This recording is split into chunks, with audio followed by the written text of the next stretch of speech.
Hi, it's Kamon Reynolds. So let's get into the colonies. So we had to requeen. These 2 packages were not going to survive if we didn't take drastic action. So we pulled some brood from our nucleus colonies that were doing really well. We added that to these colonies to help balance them out. But it's been a long time. We need to check them, see how these new queens are doing. Hopefully the colonies are balancing themselves out. It takes a while. If the colonies get really far gone for whatever reason, whether it's queenlessness, whether it's a poor queen, whatever the reason, if they get out of balance, it can take a couple brood cycles for them to balance out really good.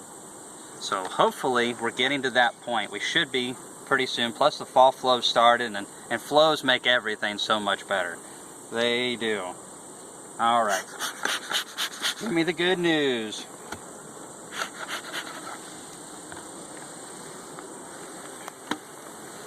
All right, so we got a decent bit of honey up in the top. I doubt there's a whole lot of brood up in here, but there might be at this point. It's been a while since we requeened them.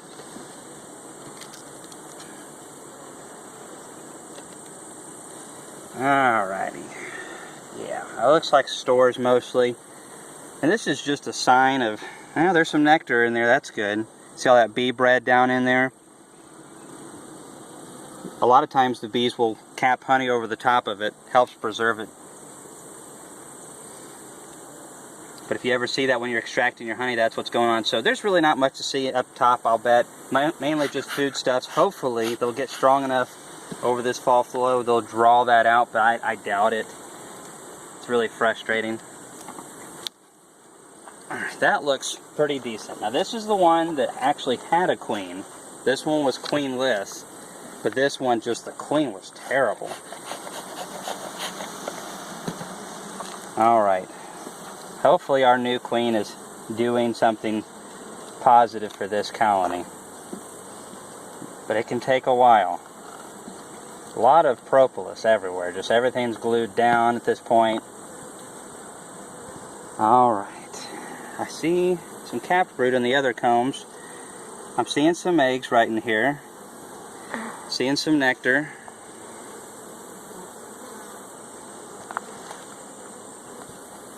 Alright. Now I see some brood on this edge frame right here, so I figure we're already on this side. We'll just go ahead and see what we have. Boy, they've just glued everything. Looks like there's just foodstuffs on that far frame. That's pretty much what we have here. There is some brood over here. I see eggs, some capped brood, and I'm seeing bee bread down in there. Now, you may be wondering, why is the pattern not that great if the queen is so good? Oh, there's the queen right there. Well, that's great. Think about this. So we removed the old queen, and she was doing terrible, just the spottiest pattern you can imagine. That doesn't disappear. When we install this queen, it's still spotty. And so she's hunting for anything she can find to lay in, and so she's like, okay, here's a spotty pattern of capped brood, and then she lays all in between that.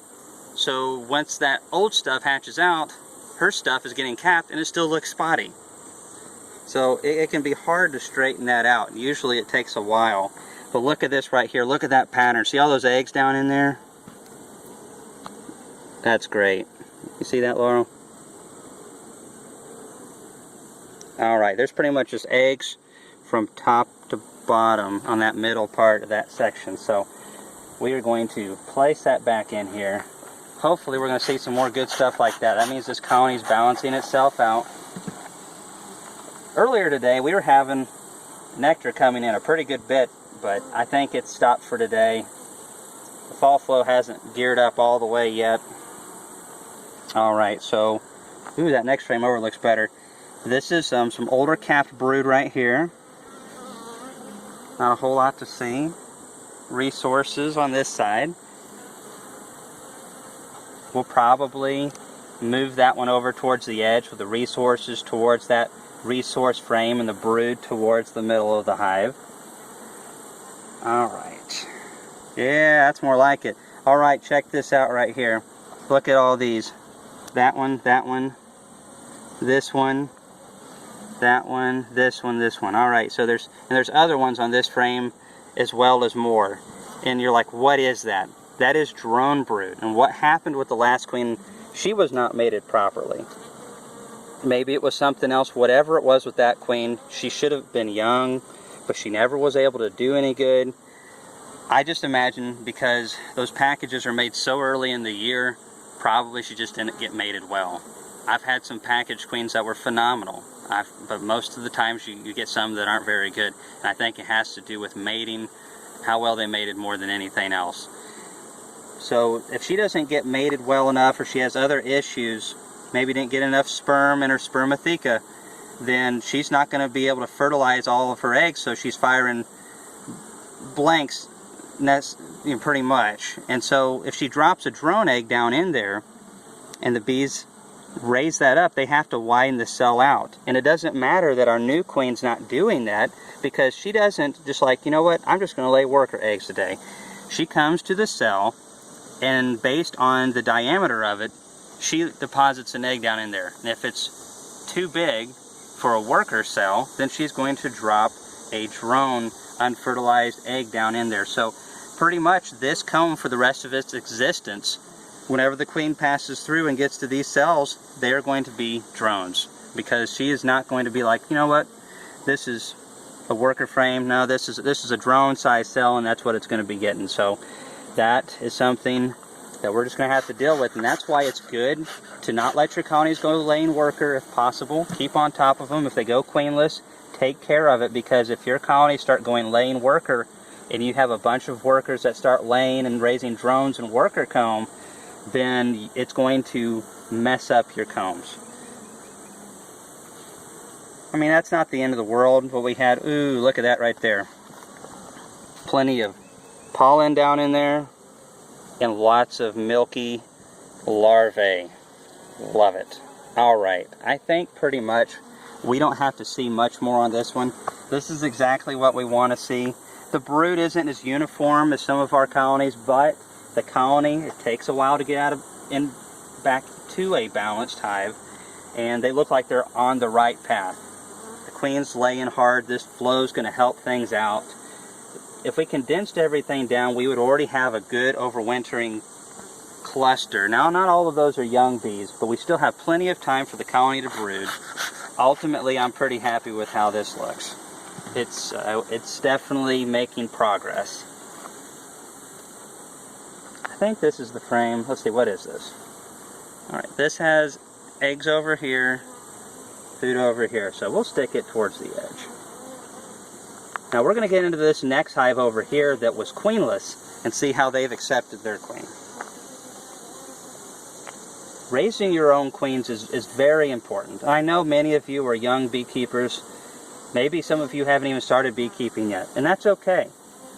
I'm not suggesting that in your first year you just start tackling queen rearing. I mean, but just keep in mind, down the road it might be something you want to do, and the methods that we're going to be showing you, we've already shown you a lot, but we're going to get into really in-depth details next year, like the nitty-gritty, and hopefully that'll help you raise some queens, even if you just need 5, even if you just need 3. You can do it, and we'll show you easily how to get that done.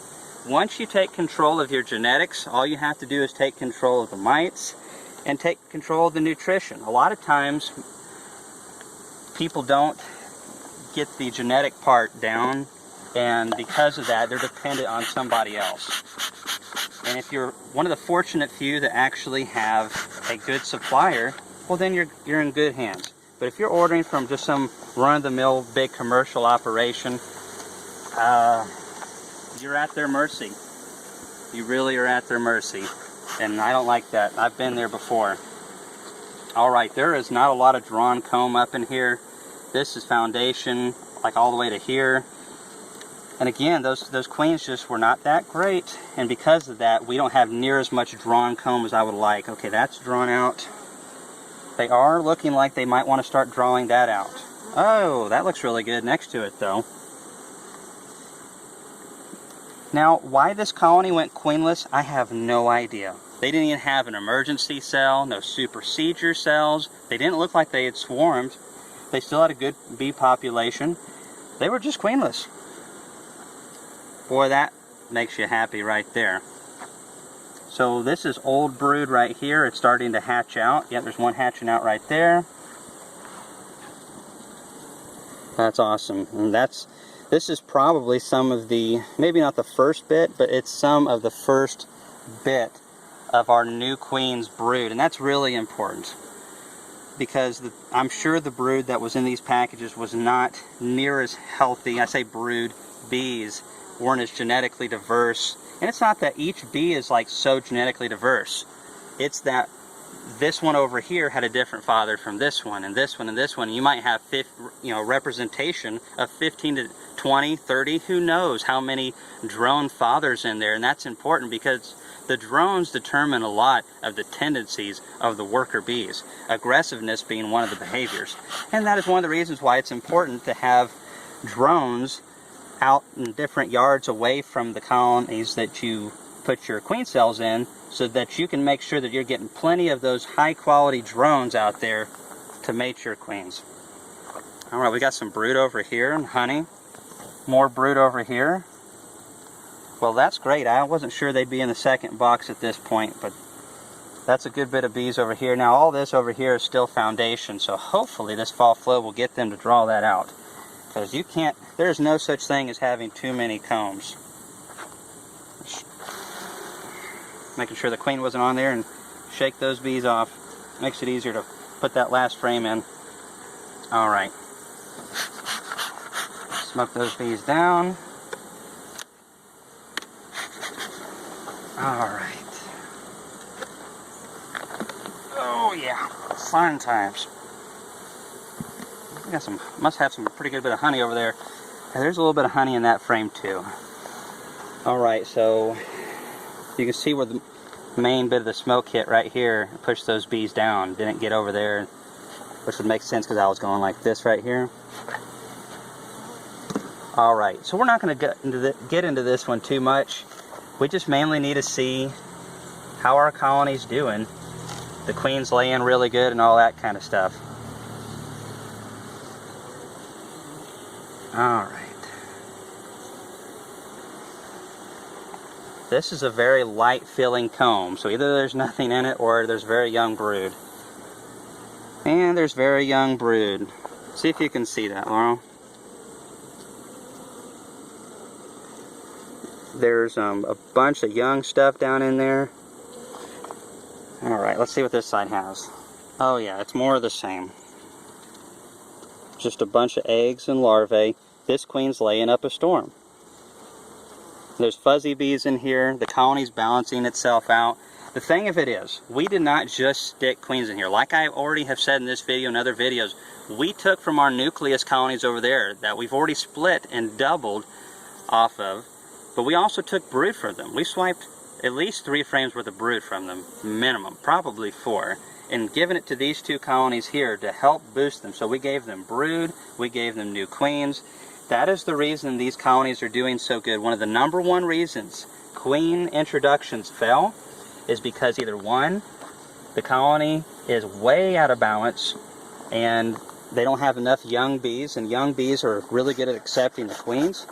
Also, one of the reasons is that people rush them too quickly. We're not in any rush. I waited 5 days. I stuck this queenless one, I stuck her in there. And I waited 5 days before I went back in and popped the to where they could get to the candy. And then it probably took them another 1.5 to 2 days to eat through the candy. So there's about 5 to 7 days there. I know that seems like a long time, but when you're dealing with a queenless colony, an older population, and you don't have much young bees, and that's where giving them brood really helped out still. But if you don't have access to that, take your time on introductions. It's okay. Just have some queen candy in there. Have, leave the attendants in there.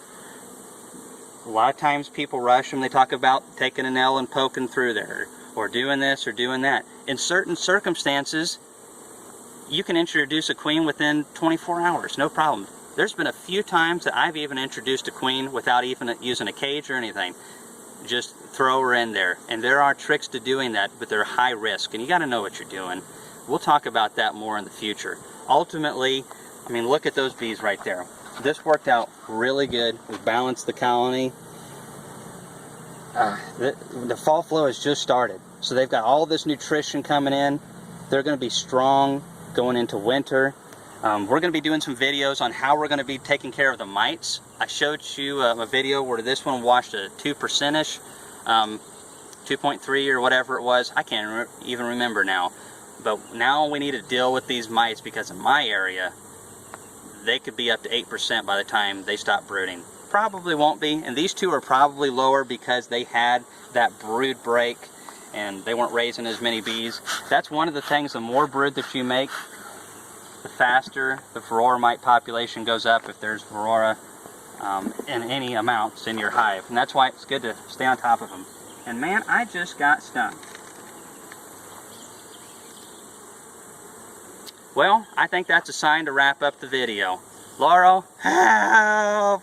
Medic! Stop the video!